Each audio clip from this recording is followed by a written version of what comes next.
சவுதியில தமிழருக்கு விதிக்கப்பட்ட மரண தண்டனை.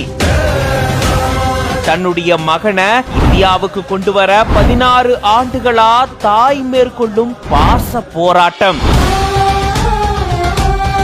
தமிழகத்துக்கு இவரை கொண்டு வர முடியுமா? அதுக்கு வாய்ப்பு இருக்கா? இதுக்கு முன்னாடி இந்த மாதிரி நடந்திருக்கா? இந்திய அரசு நினைச்சா இது சாத்தியமா? பல கேள்விகளை எழுப்பியிருக்கு இந்த வழக்கு. வாங்க இத பத்தி விரிவா இந்த வீடியோல பார்க்கலாம்.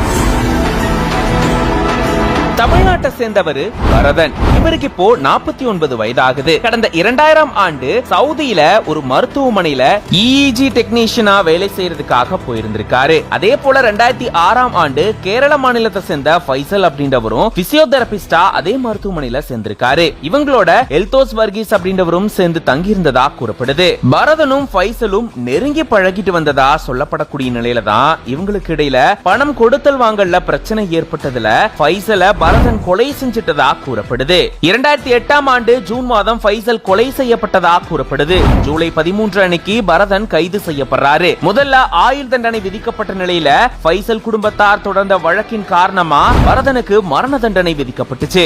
பரதனை இதுல இருந்து விடுதலை செய்யணும்னா பிளட் மணி மூலமா மட்டும்தான் பண்ண முடியுமா? அதாவது பாதிக்கப்பட்டவருடைய குடும்பத்தாருக்கு நஷ்டஈடு வழங்கி அவங்க கிட்ட மன்னிப்பு கடிதம் வாங்கிட்டு வந்தா இவரை விடுதலை செய்வாங்க அப்படின்னு சொல்லப்படுது. அப்படி இல்லாத பட்சத்துல கைதிகள் பரிமாற்ற ஒப்பந்த முறையில இந்திய அரசு நினைச்சா அவரை இந்தியாவுக்கு கொண்டு வர முடியுமா? பரதனுடைய குடும்பத்தார் கேரளால இருக்கக்கூடிய ஃபைசல் குடும்பத்தினரை அணுகுன நிலையில அவங்க மன்னிப்பு கடிதம் வழங்க மறுத்துட்டாங்க.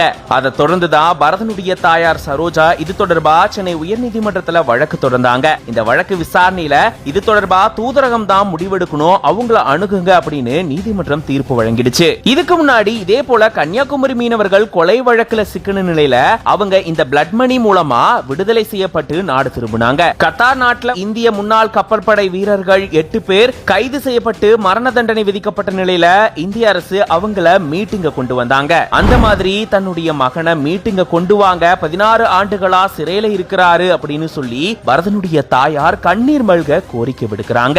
பரதனை இந்திய அரசு மீட்குமா? மறுபடியும் அவரு தாயகத்துக்கு வருவார்?